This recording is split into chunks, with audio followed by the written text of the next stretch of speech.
السلام عليكم ورحمة الله وبركاته.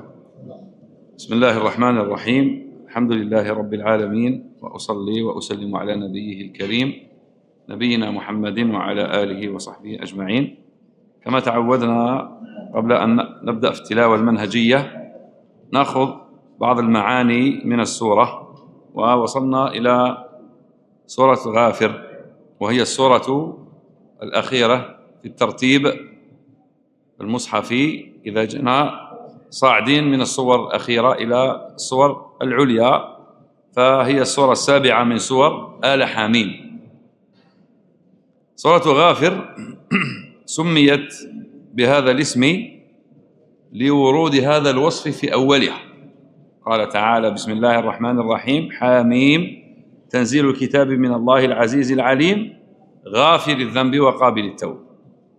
سميت كذلك عند بعض أهل التفسير بسورة الطول لورود هذا اللفظ في بداية السورة في قوله تعالى: ذي الطول لا إله إلا هو إليه المصير.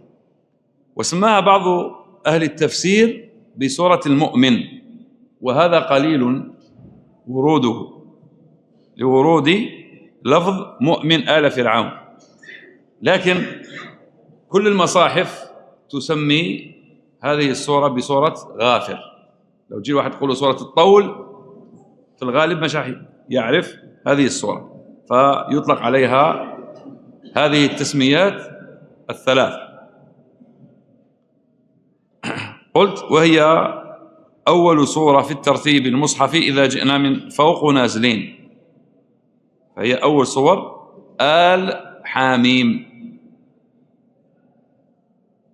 هذه السورة عدد آياتها 85، وهي من السور المكية. تناولت عدة موضوعات.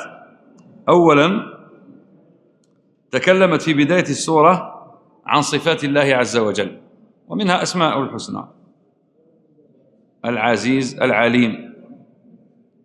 ذكرت حال الكفار وتكذيب الأمم السابقة لأنبيائها. ذكرت حملة العرش وتسبيحهم ودعاءهم. تناولت موضوع مصير المشركين وندمهم في الآخرة. ذكرت بعض مظاهر قدرة الله عز وجل. ذكرت كذلك أهوال اليوم الآخر. ذكرت قصة موسى عليه السلام مع فرعون وهامان وقارون وزيراه، فرعون والوزيرين اللي كانوا معه. ذكرت قصة مؤمن آل فرعون مع قومه، الرجل الذي كان يكتم إيمانه خوفا من بطش فرعون. ذكرت ندم المشركين على كفرهم حين رأوا العذاب لما رأوا بأسنا في آخر السورة. تحدثت عن نصر المؤمنين وبعض التوجيهات النبوية. ذكرت الكبر وعاقبته. تحدثت عن نعم الله عز وجل على عباده في آخر السورة في قوله تعالى: أفلم يسيروا. وختمت بتهديد للكفار وفوات توبتهم يوم العذاب. أما المميزات التي تميزت بها أولا أنها السورة الوحيدة التي انفردت بذكر قصة مؤمن آل فرعون دون غيرها من سور القرآن، فلم تذكر هذه القصة إلا في هذه السورة. كذلك هذه السورة أكثر سورة تكرر فيها لفظ الجدال ومشتقاته، ومنها قوله تعالى: ما يجادل في آيات الله إلا الذين كفروا، الذين يجادلون في آيات الله بغير سلطان، إلى غير ذلك. تكرر هذا اللفظ 5 مرات في هذه السورة. هي أكثر السور التي تعدد فيها وصف يوم القيامة.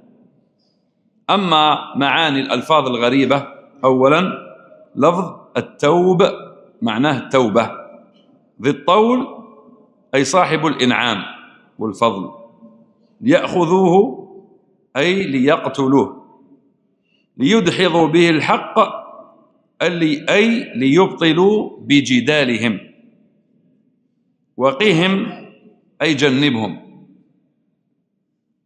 يلقي الروح أي ينزل الوحي.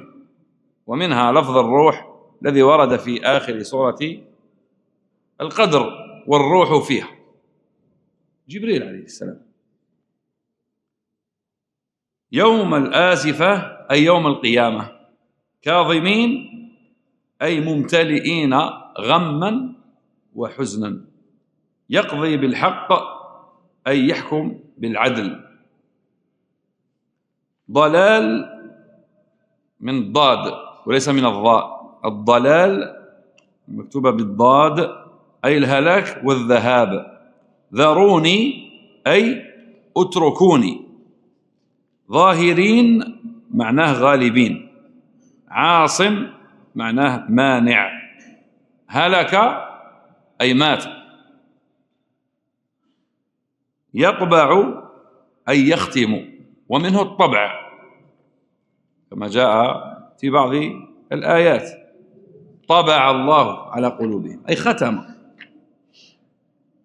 ومنها نقول طباعة الكتاب أي تخرج الكلام في أوراق، هذا هو لفظ متعدد على كل حال. منها اسم المطبعة التي تطبع الكتب والرسائل والكراريس إلى غير ذلك، كل شيء يطبع أي يخرج فيه كتاب. تباب أي خسار. يتحاجون معناه يتخاصمون، لما يكونوا في النار يتخاصمون. مغنون أي دافعون. فاستعذ أي فاعتصم. ومنها قراءة الاستعاذة، أعوذ بالله من الشيطان الرجيم أي ألتجئ وأعتصم وأتحصن بسم الله عز وجل من شر الشيطان الرجيم. هذا وش معنى الاستعاذة؟ كي نجي نقرأ نطرد علي الشيطان، أعوذ بالله من الشيطان الرجيم أي ألتجئ وأتحصن وأعوذ بك يا ربي من شر هذا الشيطان الرجيم.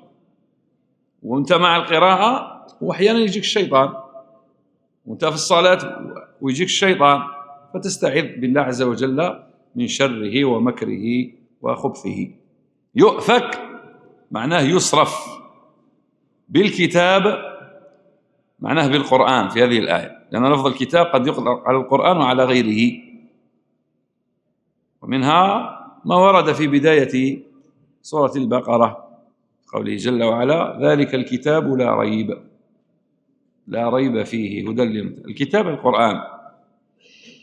ضلوا عنا أي غابوا عن عيوننا. بأسنا أي عذابنا. ولفظ خلت أي مضت. سنة الله التي قد خلت في عباده أي مضت. ومن اللفظ خلا كما جاء في سورة البقرة خلوا إلى شياطينهم أي مضوا أو مشوا. هذا ما جاء في ذكر بعض الألفاظ في هذه السورة المباركة. توجه الآن إلى التلاوة المنهجية.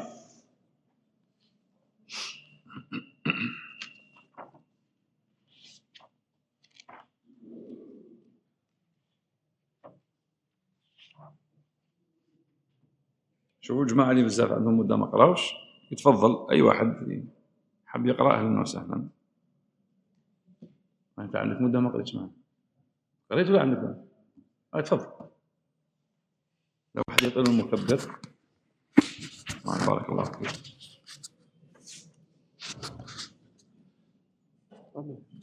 ولا جوزه من آخر.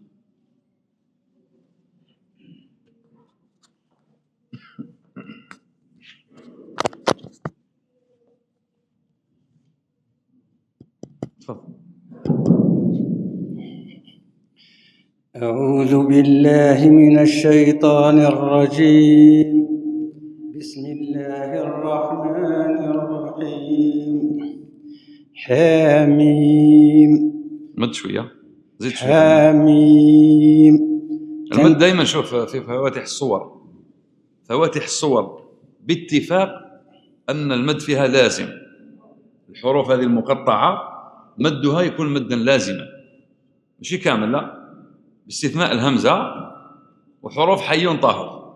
هذه الحروف كاين اللي يجي فيهم المد الطبيعي وكاين اللي يمتنع فيهم المد، مثل الهمزة نقولوا ألف لام ميم، الهمزة ما نمدولهاش، هذا باتفاق.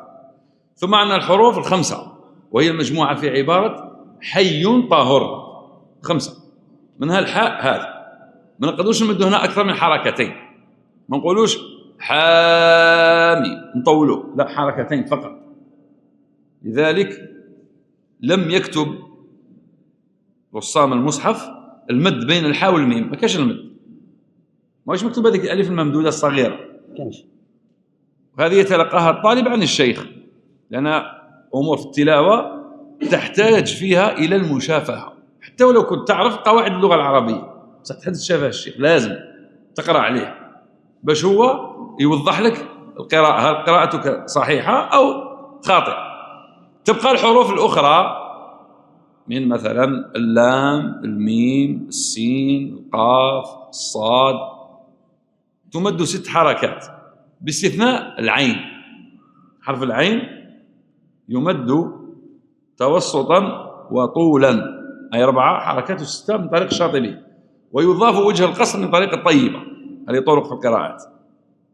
فالعين يمد بوجهين صحيحين، إما 6 حركات وهو المقدم في الأداء، أو 4 حركات كما قال الإمام في النظم، قال ومد له في العين مشبعا، هذا المقدم. وفي عين الوجهان معذرة، ومد له عند الفواتح مشبعا، وفي عين الوجهان والطول فضلا. وفي عين الوجهان أي التوسط والطول فضلا، أي المقدم الطول، مثل ما مرت علينا سورة الشورى حاميم عين سين قاف، العين الرسمية عليها علامة المد لأنها ملحقة بأخواتها، كاف ها يا عين صاد، كيف مدوا لها 6. هذا هو الوجه المقدم في الأداء، ويجوز تقرأ بالوجه اللي فيه 4 حركات. هذا في القراءات في العشر الصغرى. في العشر الكبرى يضاف من بعض الطرق وجه قراءة القصري، أي حركتين، مثلا واحد يصلي التراويح باش يخفف شوية يقرأها بحركتين، يجوز ينقص في الدرجة ويقرأ بالمرتبة الثالثة أي بحركتين، فيتجوز في هذه الأمور. مفهوم؟ تفضل. أعوذ بالله من الشيطان الرجيم. بسم الله الرحمن الرحيم. حميم. سرقتها كاع؟ سرقتها برك. حميم خفت. حميم حركتين فقط. خفت. لا ما تخافش، علاه تخاف؟ خفت كاع. حميم. والميم راك حقرتها. حميم. خلاص ما تنزيل الكتاب من الله العزيز العليم، غافر الذنب وقابل التوب شديد العقاب ذي الطول، لا إله إلا هو إليه المصير. ما يجادل في آيات الله إلا الذين كفروا، فلا يغررك تقلبهم في البلاد. كذبت قبلهم قوم نوح والأحزاب من بعدهم، وهمت كل أمة برسولهم وهمت كل أمة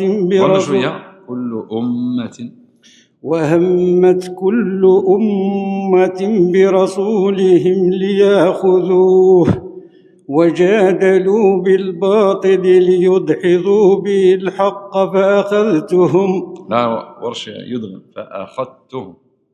ذال مع التاء إدغام، تاء راهي مشددة. فأخذتهم. عندك حفص هذاك؟ ده اللي عندي ورش. ورش إيه إدغام. فأخذتهم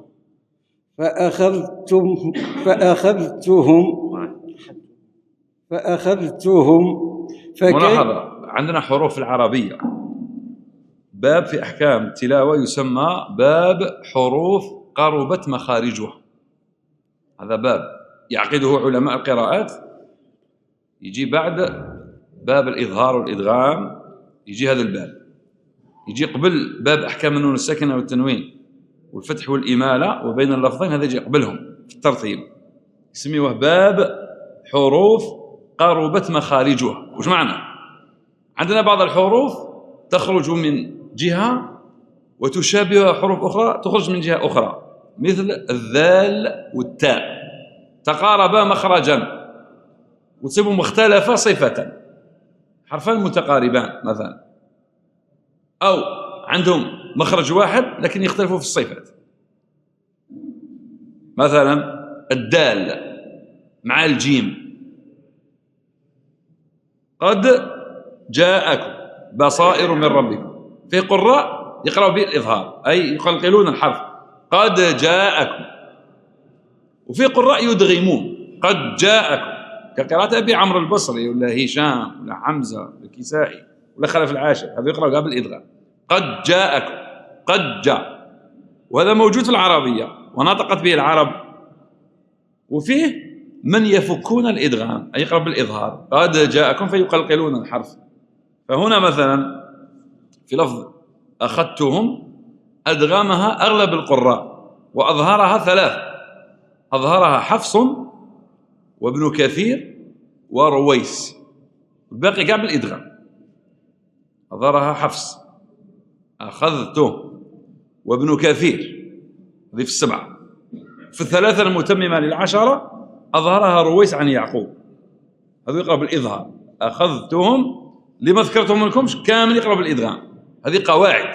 فالطالب مثلا لم يحب يقرأ القراءات أولا لازم يحفظ المتون ويقرأ قواعد القراء جميعا حتى يستطيع أن يميز بينهم في الأصول. تبقى له الفرشيات، حركات الضمة والكسرة السكون إلى آخره، لكن القواعد تنطبق عند كل قارئ والقاعدة نتاعو، كيون يتفقوا كيون يختلفوا، كي كل اختلاف تحفظ الأقل باش تعرف الأكثر. دائما الطلبة نوصيهم كي تحفظ ما تحفظش الحاجة اللي متفقين عليها، اللي متفقين خلاص احفظ الخلاف حتى تقلل عدم الاستحضار للشيء، لأنك لو حفظت الكثير وجيت تستحضر ما تقدرش، يصعب عليك. فكلما تحفظ الأقل تعرف الأكثر، مثل المتشابهات في القرآن.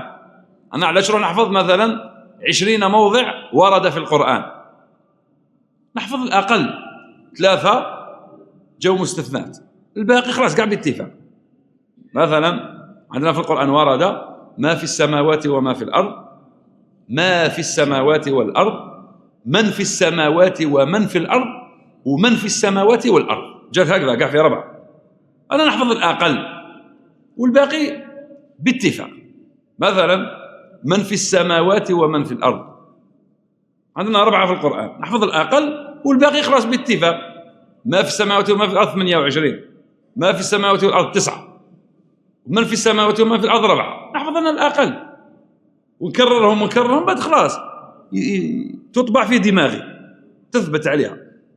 ودائما التكرار خلاص تدخل في الدماغ من 60 ساعة، خاصة من يقرئ الناس، كي واحد يتصدر للإقراء ولا للتعليم لازم يكون ضابط للحفظ، وإلا الطالب اللي يقرأ عليك راح تمر عليك أخطاء وأنت ما تنتبهش، أو لا تصحح له ويقرأ هو حافظ يكون حفظته غالطة إلى آخره. صح الشيء بشيء يذكر، تأكثر من التكرار مع الصبر، الشيء مش يكون في أيام قلائل، مع مرور الوقت التكرار والصبر والدعاء الله عز وجل والمثابرة سيثبت بإذن الله تعالى.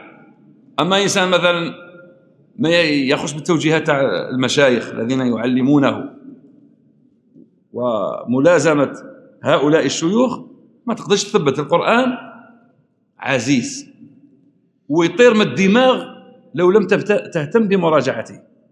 واسألوا أهل التخصص اللي يحفظوا القرآن كما تراجعوش، تحفظها على الفجر تنساها على الظهر، تحفظها على العصر تنساها على العشاء، وتقول كيفاش؟ لماذا؟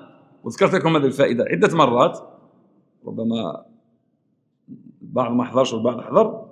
من الفوائد اللي ذكروها العلماء أن القرآن جاي فوق العقل، ما جايش تحت العقل. تحت العقل هذه الذاكرة اللي ربي خلقها لنا الباطنة أو الباطنية تخزن المعلومات ما تنساهمش إلا أن يشاء الله سبحانه وتعالى. كواحد يصاب بمرض عافانا الله وإياكم، أو حادث مرور ويفقد الوعي نتاعو. مثل الألوان، نضربوا مثال بسيط. الألوان أنا نحفظ هذا رمادي، هذا أزرق، هذا أصفر، هذا أخضر، 40-100 سنة تبقى تحفظ هذاك هو اللون تعرفه، إلا إذا واحد فقد الذاكرة عافانا الله وإياكم، نسأل الله الثبات حتى نلقى ربي سبحانه. الأسماء تاع الناس، هذا عبد القادر، هذا أحمد، هذا محمد، هذه فاطمة، هذه عائشة، راك حافظهم خلاص. القرآن لو جاب الدرجة هذه تولي قاع الناس تحفظون بعد نهجروه. كان القرآن نقرأوه أول مرة خلاص دخل في راسي، ما زيدش قاع نحل المصحف، كل الناس يتهجر القرآن.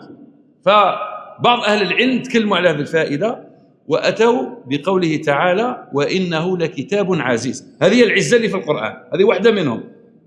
لازم دائما تعتني بالتكرار والمراجعة. إذا تركت قليلا يتركك كثيرا، وكما يقول ابن عباس رضي الله عنهما اعطي القرآن كلك يعطيك بعضه، لأن القرآن عزيز، ماشي أي واحد يقرأ يحفظ، غير ممكن. باش تقرأ مرة واحدة تحفظ، أنت لست نبيا يوحى إليك أو أنت خارق للعادة. قد يوجد في الناس ربما أقلية بزاف، لعل واحد في العالم 100 مليون ولا في المليار باش يشوف مرة يحفظ، مثل ما كان الشافعي رحمه الله وبعض أهل الصلاح من المتقدمين، لعل يكون في المتأخرين الله أعلم. لكن القرآن ذكر العلماء هذه العزة الموجودة فيه. انظر الطلبة شحال يحفظوا وشحال يراجع، ولما يجي أول ما يقرأ على الشيخ يخطأ، يقول لك والله قريتها 50 مرة وأنا قريتها لزميلي ما غلطش، بصح جيت عند الشيخ الأولى عنده الهيبة تخاف منه، عندك هذاك الارتباك، عندك الشك، عدم التثبيت. لكن تعيد وتعيد وتعيد وتصبر، برنامج طويل مكثف في التكرار يثبت المحفوظ بإذن الله تعالى. وبعد يبقى أمر تاع البرنامج اللي يمشي عليه الإنسان طول حياته، يقلل فيما بعد من التكرار ويهتم بعلوم أخرى من فهم القرآن أو تفسيره أو علوم الحديث أو اللغة العربية يتوسع فيها، أو علوم من العلوم الأخرى. كل واحد يحب يتوسع في شيء من العلوم الشرعية أو حتى علوم الدنيا. مثلا واحد الطبيب حفظ القرآن وما شاء الله ثبت وخدنا في العيادة تاعو وداير برنامج يقرأ 5 أحزاب 6 باش ما ينساش القرآن. صح مثلا من يتصدر للإقراء لازم يكون مضابط، خاصة واحد يتصدر لتعليم الناس. إلا ولا الطالب يدخل الشكل للشيخ، معناتها هذا الأستاذ هذا راه ناقص في الحفظ، لازم يحفظ مليح، يعلم ربما الأولاد الصغار الأحزاب الأولى في القرآن، نقصد الأحزاب الأخيرة ممكن، صعب باش يحفظهم كامل ويقرأ من حفظه، هذا ما يجيش بالسهولة، لازم واحد يتعب وينال بإذن الله تعالى. حتى بعض الناس كبار تصيبوا تجاوز السن 40-50 سنة وبذل جهد وحفظهم مليح. هو صح الحفظ في الصغر كالنقش على الحجر كما ذكر أهل العلم، والحفظ في الكبر كالنقش على الماء. قد تجد إنسان كبير تقدم به السن وصبر وثابر ويحفظ خير من الصغار، تصيبه يبذل جهد لكن يتعب أكثر. علاش؟ لأن الذاكرة نتاعو تبدأ تقل. إنسان فوق 40 كما ذكر الله عز وجل في القرآن ولما بلغ أشده واستوى آتيناه حكما وعلما. فوق 40 العقل يجمل معناتها يكمل التكوين تاعو، يولي الإنسان عنده القابلية تاع الفهم والوعي والتركيز أكثر من الحفظ. أما في الصغر تقريبا نقول من 7 سنين حتى كما ذكر الإمام ابن حجر حتى 23-24 سنة، هذه هي السن الذهبية تاع الحفاظ من 7 سنين. وهنا ننبه خاوتي بزاف يتقلقوا ويحب وليده 3 4 سنين بدا يحفظ فيه القرآن، ما تقلقش، خليه يتعلم يتكلم يحفظ الحروف. شحال مرة أنا كيتصلوا عليا في الهاتف ولا يجوا لي المدرسة هنا ولا يسقسيوني في البلاد ولا في العمل، يقول لي أنا 4 سنين حبيت نحفظه، نقول لهم مليح ما شاء الله شيء طيب، بصح ما تقلقش عليه. كيما الصلاة مثلا يجيبوك يكون 4 5 سنين، بصح كي تحق عليه الصلاة وربي يفرض عليه يولي القلم يسجل أي الملائكة يولي ما ينوضوش الفجر، دوكا 14 15 16 باش تجيبو، بصح كي كان 6 سنين عليه تجيبو، ما عليش جبته يا سيدي، بصح شدو قدامك باش ما يبقاش يبكي ولا يبقى يدير في الشوشره ولا ما عليش، جبتوه مرحبا نفرحوا. بصح كي يولي في السن القانونيه اللي ربي فرض عليه يولي ما ينوضوش، ايه خليه يرقد عيان، واش دير له؟ هضرت معاه بزاف عياني، لا تبقى معاه باش تدير حسنات وهو ان شاء الله يكون في الطريق المستقيم. فنقول في الحفظ الامام ابن حجر ذكر قال الحفظ السن الذهبي من 7 ل 23 الى او 24 سنه، هذه 17 سنه هي سن تاع الحفظ، تلقي العلم، وعلى راسها القرآن الكريم والعلوم الأخرى. أول ما كان يبدأوا العلماء والسلف يبدأوا بالقرآن وقت تقرأ في العلوم الأخرى. بعد 24 أذكر قال الإنسان يبدأ يفكر في بناء البيت، وهذه في الغالب طبيعة ربي جعلها في الناس، بل يكون قبل كما كانوا أجدادنا 18 20 سنة بنى البيت، قديما كان هذا ديدنه. فوق 40 أو أقل شوية من 40 يجمل العقل، فوق 40 يبدأ يقل الحفظ، يولي عنده التركيز والفهم، يقل الحفظ. هذه مجربة، أنا نشوف في روحي مانيش نحفظ كما كنت صغير، كنت نحفظ المنظومة في أذكر بعض المنظومات للآن من الشافعي مثلا التحفة، مثل تحفة الأطفال سهلة على كل حال فيها 61 بيت، أذكر أني حفظتها في 5 أيام. الدور اللوامع فيها تقريبا 276 حفظتها في أقل من 3 أشهر، ما زلت نشفع عليهم، هذول عندهم بالك 25 30 سنة اللي حفظتهم، ما زلت حافظهم ولله الحمد، لأني أقرأ بهم الطلبة، بس ما نحتاج بصح ما نراجعهمش، بالك مرة في السنة ولا في السنتين ما نقراهم، لأن الطلبة يقراهم معاهم نكررهم معاهم. فواحد كي يبدأ يكبر يقلل المحفوظ نتاعو، أنا دوكا مش نقدر نحفظ بزاف، نحفظ بيت بيتين ولا قدرت خلاص، يبدأ يقل الحفظ، خاصة المشاغل لما تكون كثيرة. لو كان واحد متفرغ ومازال غير في العلم يقدر يبقى يحفظ عادي، لا عندك المعدل تاع المخ تاعك مازال يمشي مليح، بصح لما تكون مشغول بأمور أخرى تولي تخصص جزء من الوقت للحفظ.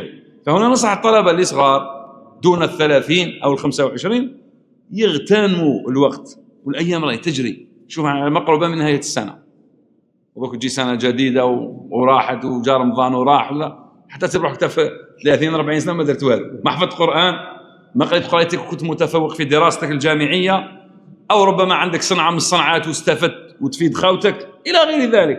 فالوقت راه يمر والله غير بسرعة، راه يمر بسرعة، فالإنسان ماذا به يحصل ما استطاع، يصبر ويبرمج نفسه الإنسان على أعماله في هذه الدنيا. دير برنامج كي نوض أنا صباح ما عايش غير هكذاك، ربي إحنا المسلمين درنا نظام، نظمنا في الصلوات، نظمنا في حياتنا، إحنا ماشي منظمين روحنا ولا لا ما يقول لك النهار ماهوش يكفيني، صح شوف انت المضياعات اللي راك دايرهم بزاف، نظم روحك خاصة الشباب، إن الشباب والفراغ والجداه مفسد للشباب أي مفسدة، كما ذكر أحد الشعراء، يقول لك عندي الوقت، واحد صغير ما زال أنا عندي 20 ما زلت صغير، يا ودي في وقتك 20 كانوا قارئين خير كبير، ربي يعلمنا إن شاء الله.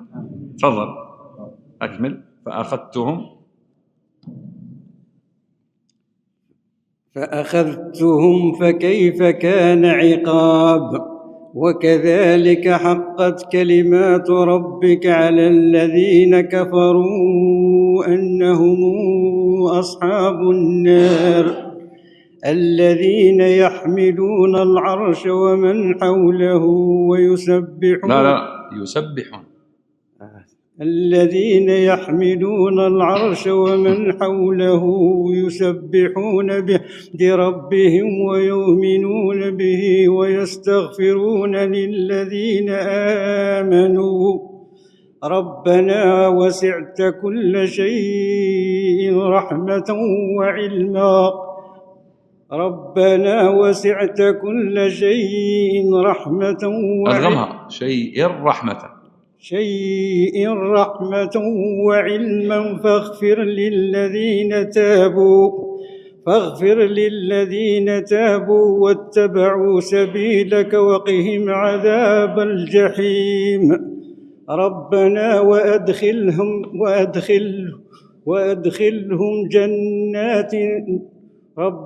وأدخلهم جنات عدن التي وعدتهم ومن صلح من آبائهم نقل حركة من نون مفتوحة من آبائهم وأزواجهم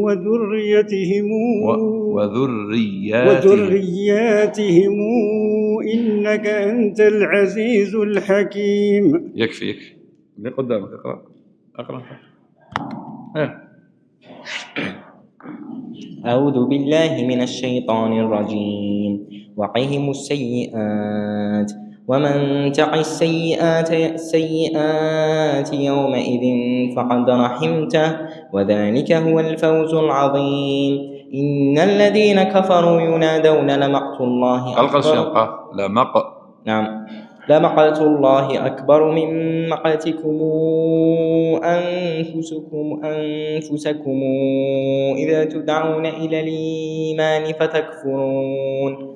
قالوا ربنا أمتنا اثنتين وأحييتنا اثنتين فاعترفنا بذنوبنا فهل إلى خروج من سبيل. ذلكم بأنه إذا دعي الله وحده كفرتم وإن يشرك به تؤمنوا فالحكم لله العلي الكبير. هو الذي يريكم آياته وينزل لكم من السماء رزقا وما يتذكر إلا من ينيب. فادعوا الله مخلصين له الدين ولو كره الكافرون. رفيع الدرجات ذو العرش يلقي الروح من أمره على من يشاء من عباده لينذر يوم التلاقي يوم هم بارزون لا يخفى على الله منهم شيء. لمن الملك اليوم لله الواحد القهار. اليوم يكفي. أتفضل. أعوذ بالله من الشيطان الرجيم. اليوم تجزى كل نفس بما كسبت لا ظلم اليوم إن الله سريع الحساب.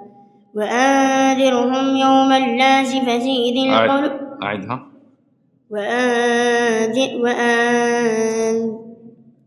صحيح هذه كلام. وأنذرهم يوم اللازفة الشيخ اللي قلت عليه قلت له هكذا يا ما صحح لكش يا تا ما صححت روحك. لا ما فيهاش شدة. يوم لازفة فيها شدة؟ لا ما فيهاش. خلاص ما تقولش يوم اللازفة. يوم لازفة. أعيد. وأنذرهم يوم لازفة إذ القلوب. صح. هذيك وش نحسبوها؟ لازفة وش نحسبوها؟ مد بدل ولا مش بدل؟ طبيعي. علاش ماشي مد بدل؟ أصل تاعها الآزفة همزة ممدودة ورش يقرأ بالنقل نردوها للأصل. إذا مد بدل هكذا. الآخرة واش نقول؟ الآخرة مد بدل ولا ماشي مد بدل؟ تتشبه الآزفة ولا لا؟ وعلاش هذيك هكذا وهذه لا؟ قاعدة واحدة ما تنساش سجل في دماغك. وأنذرهم يوم لازفة إذ القلوب لدى الحناجر كاظمين ما للظالمين من حميم ولا شفيع يطاع يعلم خائنة الأعين وما تخفي الصدور والله يقضي بالحق. مليح القاف والله يقضي بالحق والذين تدعون من دونه. يا ما يصحش. أنا كان جوز عندي في امتحان في مسابقة هذه نعطيك 0 على 20 خطأ. كي تقول والله يقضي بالحق والذين تدعون من دونه، ثاني معهم يقضي بالحق، لا. شوف العلماء داروا الوقفة هنا، والله يقضي بالحق، ما دول الذين تدعون من دونه لا يقضون بشيء، كلام منفصل عنه، فما تعطفهاش، قف على بالحق. والله يقضي بالحق صار القاف ما سمعناهاش، بالحق. والله يقضي بالحق. أيوة. والذين تدعون من دونه لا يقضون بشيء إن الله هو السميع البصير. أولم يسيروا في الأرض فينظروا كيف كان عاقبة الذين كانوا من قبلهم، كانوا هم أشد منهم قوة وآثارا في الأرض فأخذهم الله بذنوبهم وما كان لهم من الله من واق. ذلك بأنهم كانت تأتيهم رسلهم بالبينات فكفروا فأخذهم الله إن الله قوي. انظر جيدا. إنه قوي شديد العقاب. ولقد أرسلنا موسى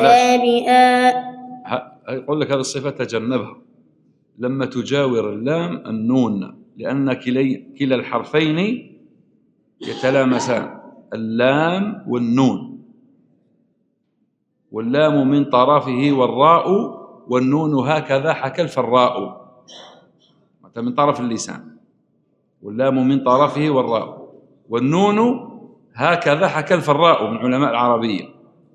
كي تجي اللام مع النون وتكون ساكنة ما تدغمهمش، تسمع؟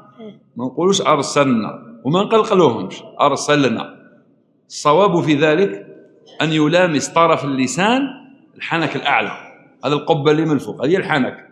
كي نقولوا الحنك احنا في أحكام التجويد ماشي الحنوكتين هكذا، ازاي يقول يحسب الحنك هذا؟ لا، احنا عندنا من الداخل تجويف، عندنا هذه من الداخل يسميوها الحنك الأعلى، ومن تحت باش يكون عندنا المخرج تاع الحروف الجوفية ولا حروف الحلقة، وعندنا اللسان الطرف يجي هكذا، هذا هو الطرف. عندنا اليمين واليسار، البطن والظهر.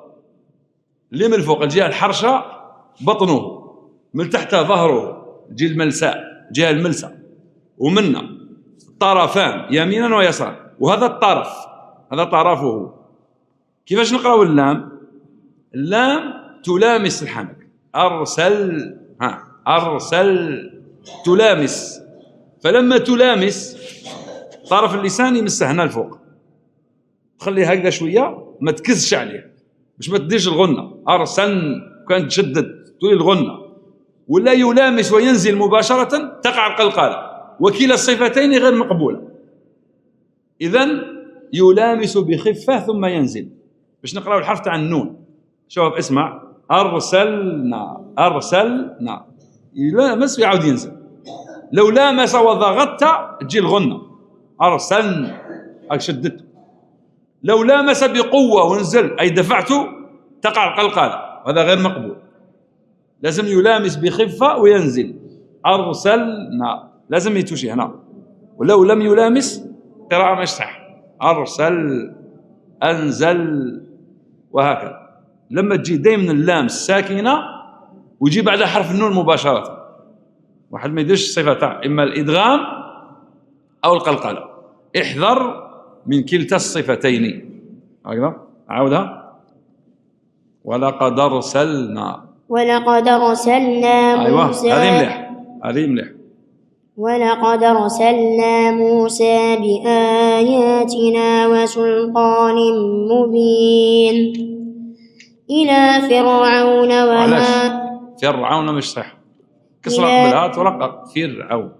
إلى فرعون وهامان وقارون فقالوا ساحر كذاب. ساحر كذاب. إلى فرعون وهامان وقارون فقالوا ساحر كذاب. ما سمعناش الباء. كذاب. أقرأ غير الكلمة واحدة. فقالوا ساحر كذاب. أيوة ما تنساش. فلما جاءهم بالحق من عندنا قالوا اقتلوا أبناء الذين آمنوا معه واستحيوا نساءهم وما كيد الكافرين إلا في ضلال. يكفي. انتبه الملاحظة. تعرف تقرأ أنت؟ ما شاء الله. وراك واصل؟ الحقة. تعرف تقرأ هنا؟ يقرأ نشوف. أعوذ بالله من الشيطان الرجيم. وقال فرعون ذروني أقتل موسى وليدع ربه إني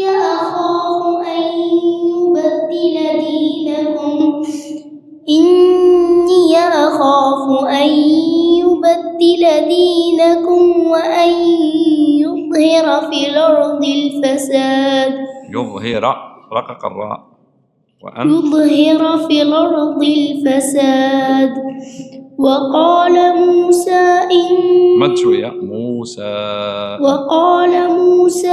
إني عذت بربي وربكم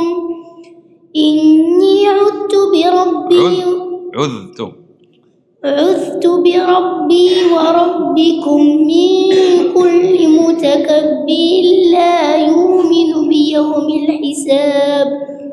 وقال رجل مؤمن من آل فرعون يكتم إيمانه أتقتلون رجلا أن يقول ربي الله وقد جاءكم قلقل الدال.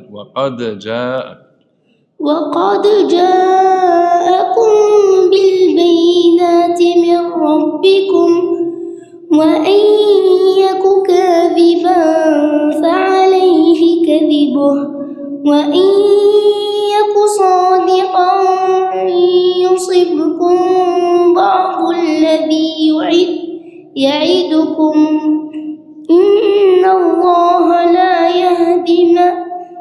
يهدي من هو مسرف. إن الله أعدها. إن الله لا يهدي من هو مسرف. من هو ما كشغلنا إظهار. من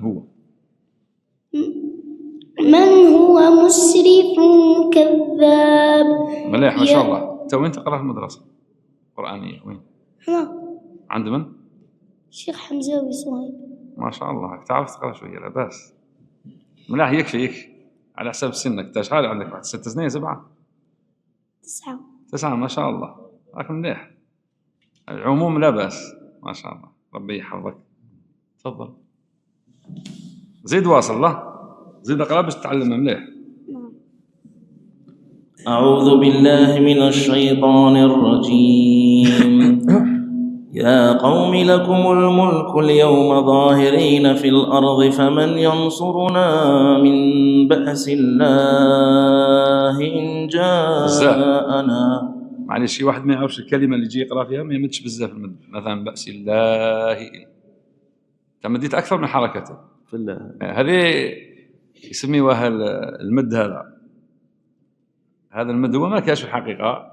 لكن مرة أحد شيوخ معنا في جلسة من جلسات القرآن الطلبة يكونوا يصلوا في التراويح جيت تفوتوا الكلمة ولا هو باش يفكر يطول يسمى قال لهم هذا المد اسمه مد التفكير وإن كان هو ما كاش غير وارد لكن باش يعرف الكلمة تجده يطول في الكلمة التي سيقف عليها حتى يستحضر الكلام اللي حيجي بعد. لأن يعني القرآن هذا تكلمنا في أول المجلس فيه صعوبة وينسى الإنسان وتمر عليه عدة متشابهات.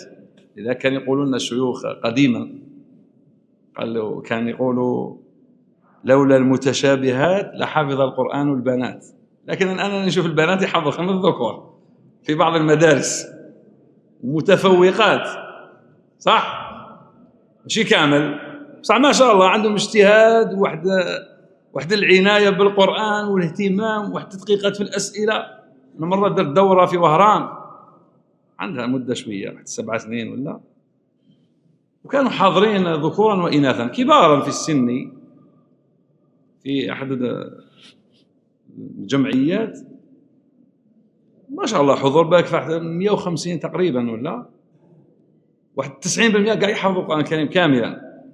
بعد ما أنا انتهيت من الدورة كانت فيها 3 أيام تقريبا، بعد وردت هكذا أسئلة على كل حال. الشيخ هذاك الأمامي يقرأ لي السؤال، تجي سؤال أنا أجيب واحد السؤال دقيق جدا في روايتي واش أنا أجبت عليه، بس قبل أن أجيب قلت هذا صاحب السؤال يحفظ القرآن الكريم كاملا ولا لا؟ اللي يسألني قال لي هذه طبيبة. قلت ما شاء الله هذه طبيبة راهي اعتنت بالقرآن هذه الدرجة، معناتها في تخصصها راهي متمكنة، ما دام سألت سؤال دقيق في الرواية، وخاصة رواية ورش رواية فيها تدقيقات كثيرا تحريراتها يعرفوها الطلبة اللي يتخصصوا. قلت هذا سؤال دقيق من صاحبه يحفظ القرآن؟ قال لك إيه؟ قال لي هذه طبيبة. خلاص هذه تفهم أكيد بتفهم ما شاء الله. متى شوف العناية بالقرآن كبيرة جدا في أي ميدان في خدمة كتاب الله عز وجل، فخدمته متعددة. فلذلك ننبه وقلت عدة مرات أن الإنسان كي يعتني بتصحيح اللفظ يعيد ويعيد ويعيد، لأن ربما في المرة الأولى تقرأها صحيحة ثم تنسى تطبيقها، أو تقرأها في المرة الثانية صحيحة وتنسى تطبيقها.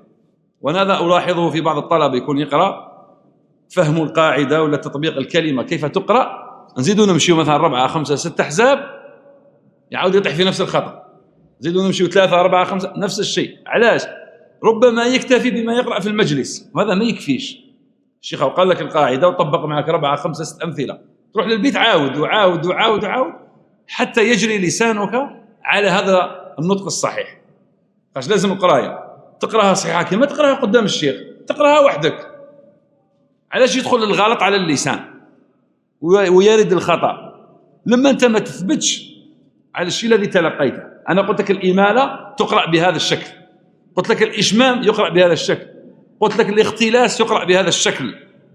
لازم تسمعهم وتديرهم مليح في وذنيك وتشفع لهم وتعيد وتعيد وتعيد. على أحيان تصيب الطلبة يختلفوا، هذا يقول حاجة وهذا يقول حاجة، ولا كان الشيخ حي في نفس المنطقة يروح يحتكموا. قال الشيخ لفظ فلاني يقرأ هكذا، اقرأ أنت. قال قرايتك صحيح، اقرأ أنت قرايتك غلطة فيها نوع من النقص، أو العكس الأول تكون قرايته غلطة والثاني إلى آخره. فالإنسان لازم يثبت على قراءة اللفظ قراءة صحيحة وما يبدلش وما يغيرش، يكون اللفظ واحد، الفتحة فتحة والضمة ضمة والكسرة كسرة والإمالة إمالة والتقليل تقليل إلى غير ذلك من الأمور المعروفة في علم التجويد. لازم تكون الرياضة على اللسان، لازم تبقى دائما رياضة اللسان. كما قال ابن الجزري: وليس بينه وبين تركه إلا رياضة امرئ بفكه. كي تترك التجويد وتبعد بعد مدة تجي تقرأ تصير روحك انقصت، هبطت في المستوى. مثل التكرار، كما الطالب يقول كان أنا حافظ وما يهتمش بالمراجعة، كي يجي رمضان تقول له يا شيخ يا فلان غدوة إن شاء الله تصلي معنا. يا ودي لا لا لا، هو كان ظن في باله بلي راه حافظ، بس كي الحق الوقت راح يضاعف الجهود في التكرار. علاش؟ لأنه ما اهتمش بالتكرار تاع طول السنة، لأن الخدمة تكون على طول العام. كي يقولوا غدوة رمضان قال أهلا وسهلا، الله يبلغنا رمضان وإياكم ونحن إن شاء الله في أحسن حال، اللهم بلغنا رمضان يا رب العالمين. ماشي تخدم لي كي تبقى ليلة ولا ليلتين، ليلة ولا ليلتين راح تتعب كثيرا. ودائما نقولها للطلبة في النصائح والتوجيهات، تدخل دائما عندك الشك.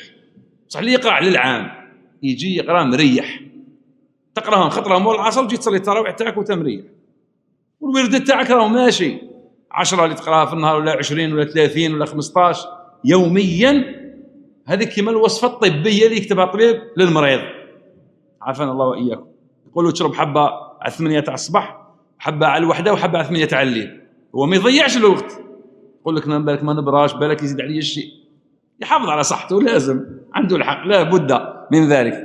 بس الشيخ ذلك طاك وصفه ثبت، هو سبقك في الميدان وطاك وصفه، قال يا فلان لازم ترتقي شويه في التكرار، تطلع لل 15، راك تراجع 10 12 ماكش تثبت مليح، ما زلت ناقص، اللي اختبرتك منا استك ما زلت شويه ضعيف، طلع عن المستوى. وهكذا عندك فتره تمر عليك تتعب فيها ومن بعد تريح، مش حتبقى تتقادم بنفس البرنامج، التعب محسوب اللي تعبته في الصغر تبقى معه مولا 50 60، لا اقل، تقلل من التكرار اللي كنت تمشي عليه في القديم. واذا وفقك الله وبقيت تحافظ على هذا الاجر شيء طيب. ما زال عندك الوقت تقدر تقرا 15 نهار 20 حزب، اقرا ما شاء الله. انا احد الشيوخ قريت عليه مات رحمه الله، قريت عليه ماده الرسم والضبط في القران الكريم. سالته انا قبل مده، قلت له يا شيخ نسقسيك سؤال، قال ان شاء الله يحفظ القران حفظا متينا حبا متراكما، انا ما سمعته اخطا في الحفظ ابدا. قلت له يا شيخ شحال تكرر في اليوم؟ حرجته بالسؤال. واحد الطالب سالني قال لي وكانت تسقسيه، هو احد شيوخي على كل حال مات رحمه الله، والله انا مسيته على استحياء، قلت له هذا امر خاص ما نقدرش نسقسي فيها. قال لي معليش، كان تقول له يا شيخ الله يجازيك. قلت له انا قلت لك شحال نقرا، هو ما يقدرش يسقسيه. فسالته قلت له يا شيخ شحال تقرا في اليوم؟ فنظر الي وقال لي دعنا منها، فخلينا من هذا. يا شيخ الله يفتح عليك، قال لي أختم بفضل الله كل يومين لما يزيد عن 30 سنة.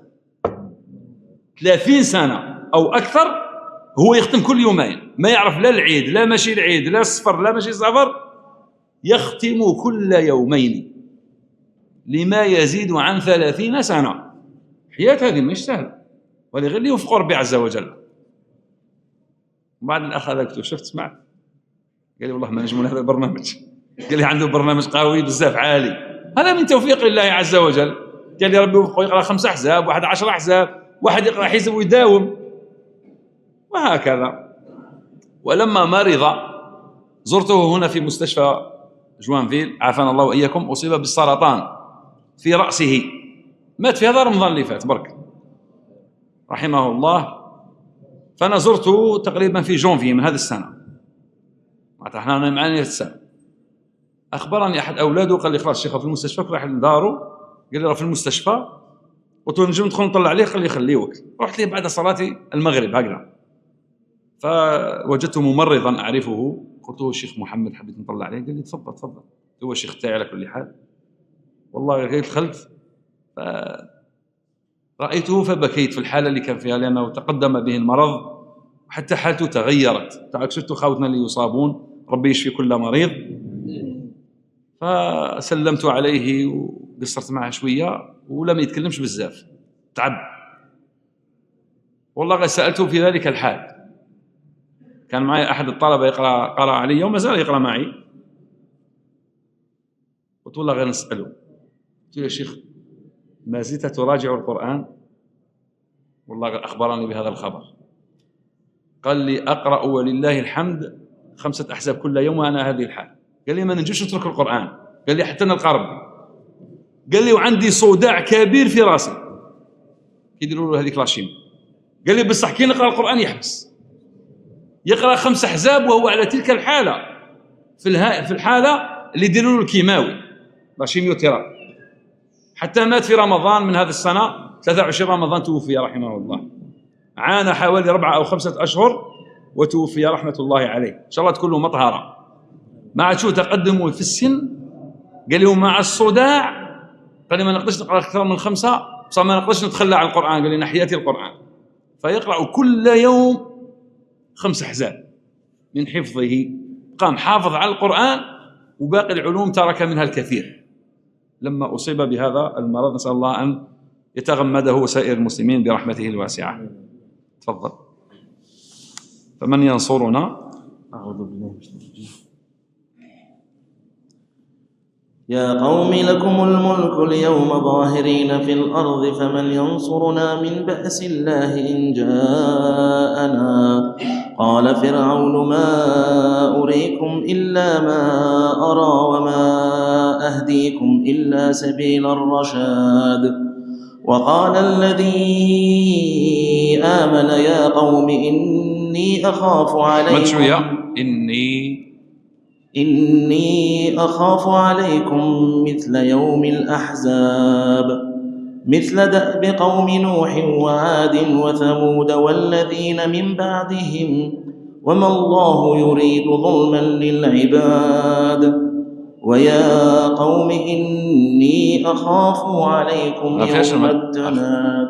أخاف ما فيش المد، أخاف الفاء ما فيش المد، أنت مديت في الفاء شوي. ويا قوم إني أخاف عليكم يوم التناد يوم تولون مدبرين ما لكم. أعدها. يوم تولون من لا ما توقفش عليها، شددها بقى. يوم تولون مدبرين ما لكم من الله من عاصم. ومن يضلل الله فما له من هاد. يكفي.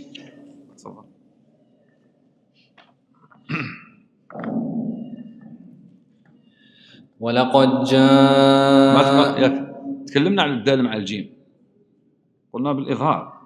في قراء يدغمون، لكن ورش من الذين يظهرون أي يقلقلون. ولقد جاءكم يوسف من قبل بالبينات. من قبل حروف قلقلة تكلمنا عليهم عشرات المرات، ما تنساهمش. قطب وجد. ولقد جاءكم يوسف من قبل بالبينات فما زلتم في شك مما جاءكم به حتى إذا هلك قلتم لن يبعث الله من بعده رسولا كذلك يضل الله من هو مسرف مرتاب. الذين يجادلون في آيات الله بغير سلطان أتاهم كبر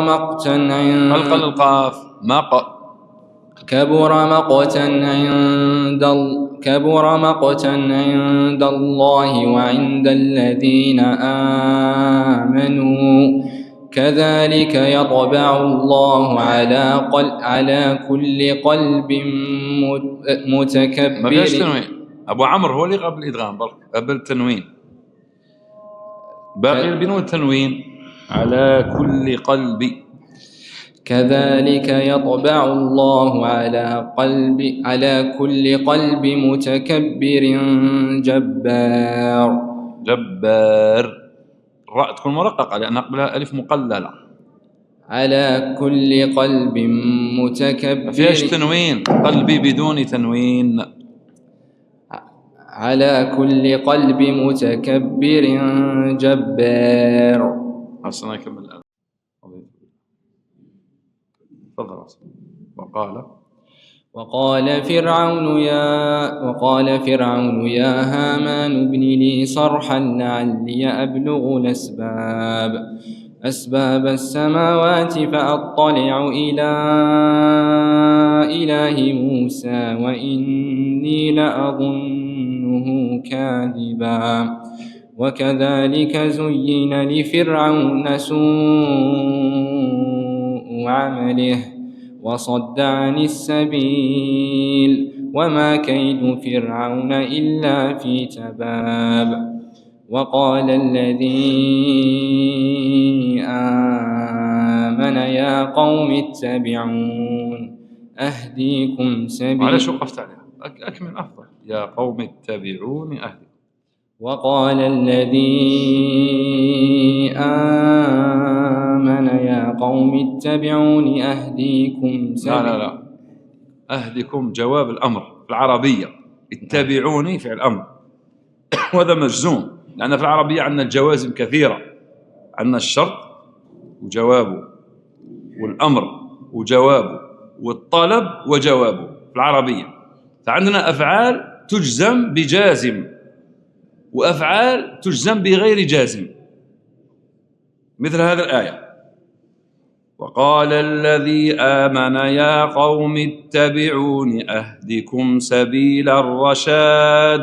شوف فعل الأمر اتبعون، جواب بتاعه أهدكم مش أهديكم، مثل ما جاء في سورة البقرة في قوله جل وعلا: وأوفوا بعهدي، أوفي بعهدكم، مش أوفي. فعل الأمر يجي بعده الجواب بتاعه، وعندنا فعل الطالب وجواب الطالب، والشرط وجواب الشرط. هذا هو في العربية. الشرط يعمل بالجازم، والآخرين يخدموا بأفعال الأمر. هذه على كل حال في باب في الألفية، ما نيفوش فيها، طالع في المستوى العربي.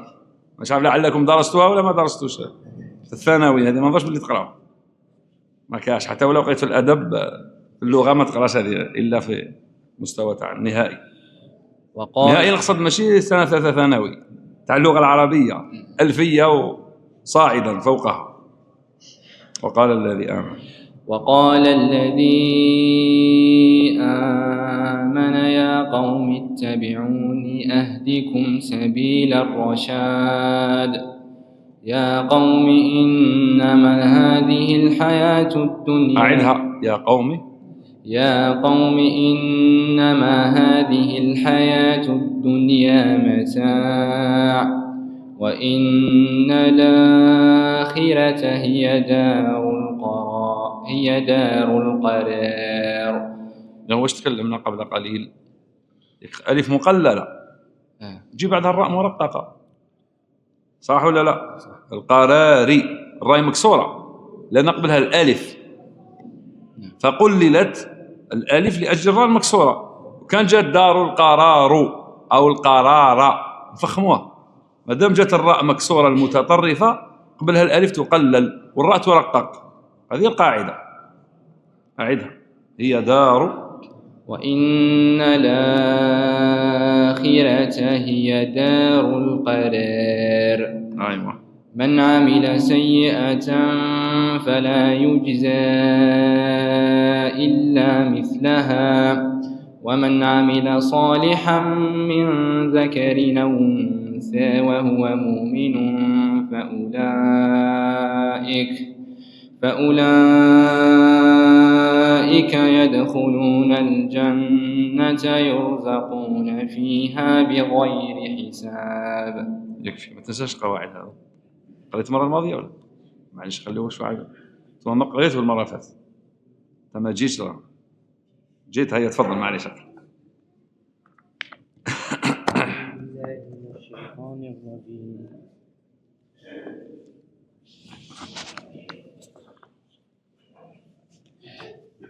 ويا قوم ما لي أدعوكم. حفص ولا ورش تقرأ؟ ورش. يفتح. فتسعون مع همز بفتح وتسعها سما فتحها إلا مواضع هملا. سمعت ولا لا؟ فتسعون مع همز بفتح وتسعها سما فتحها إلا مواضع هملا. فأرني وتفتني اتبعني سكونها لكل وترحمني أكون ولقد جلى ذروني وادعوني دعاء وفتحها. عندنا 99 موضع في القرآن، منهم من فتحوها قراء أهل سما نافع وابن كثير وأبو عمرو البصري، ومنهم من استثنيت في 18 موضع استثنية لورش قرئ بالإسكان. ومنها قوله تعالى في سورة التوبة: ولا تفتني ألا في الفتنة سقطوا يصدقني إني أخاف أن يكذبون، سورة القصص وغيرها. 18 موضع اتفقوا على إسكانها، والباقي اختلفوا ما بين الفتح والإسكان. لازم واحد يحفظهم قاع القواعد. أيوة. ويا قوم ما لي أدعوكم إلى النجاة وتدعونني إلى النار.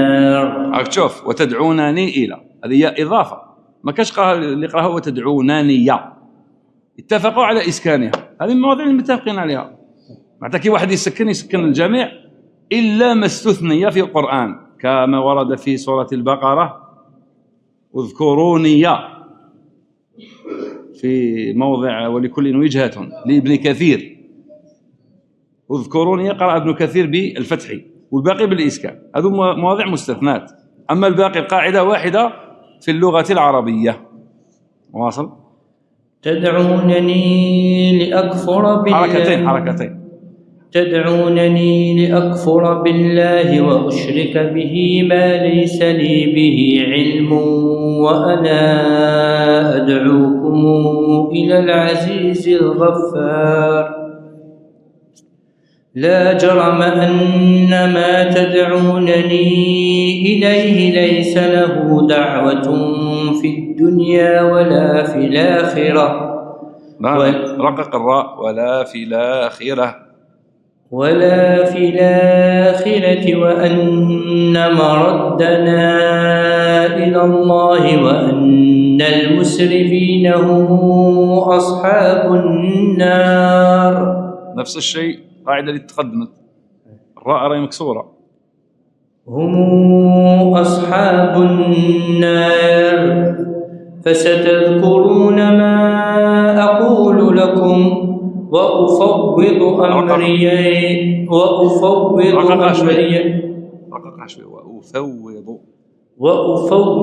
أمري إلى الله إن الله بصير بالعباد. فوقاه الله سيئات ما مكروا. وسط البدل سيئات. فوقاه الله سيئات ما مكروا. خلينا نقول وسط البدل 4 حركات كما قريت الأخيرة. اقرأ قاعدة. شوف الميزان في القرآن هذه خذوها قاعدة. الميزان في القرآن لازم يكون واحد. كي نقرأ بالمد في كلمة وتكون عندها نفس القاعدة نمشي عليها في جميع القرآن. أو نزلنا الحكم على كلمة ولم ننزله على أخرى إلا إذا كان فيها استثناء. كلمة فيها استثناء مثلا هذا أمر آخر، بس على نفس الوجه أو نفس الكلمة أو نفس القاعدة تنطبق على الجميع من أول القرآن إلى آخره. فما دام قريت بالتوسط في البدل كمل البدل كامل بالتوسط. فوقاه الله سيئات ما مكروا وحاق بآل فرعون. توسط بدل. وحاق بآل فرعون يا شيخ ما نقول البدل 4 حركات. وحاق بآل فرعون سوء العذاب. النار يعرضون عليها غدوا وعشيا ويوم تقوم الساعة أدخلوا آل فرعون أشد العذاب. أيضا نكتفي هنا بهذا القدر. إلى لقاء الحصة القادمة إن شاء الله تعالى. صلى الله وسلم على نبينا محمد وعلى آله وصحبه أجمعين. والسلام عليكم ورحمة الله وبركاته.